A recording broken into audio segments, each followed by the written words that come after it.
আমাদের সমাজে একটি কথা প্রচলিত আছে, আর তা হলো একজন বেপরদা নারী জাহান্নামে গেলে 4 জন পুরুষকে সঙ্গে নিয়ে জাহান্নামে যাবেন।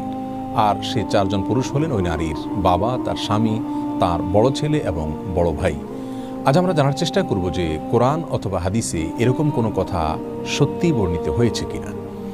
সূরা ফাতিরের 18 নম্বর আয়াতে আমরা দেখতে পাই আল্লাহ সুবহানাহু ওয়া তাআলা ইরশাদ করেছেন, ওয়ালা তাজিরু ওয়াজিরাতুন উযরা উখরা, অর্থাৎ কিয়ামতের দিন কোনো ব্যক্তি অন্য কারোর পাপের বোঝা বহন করবেন না।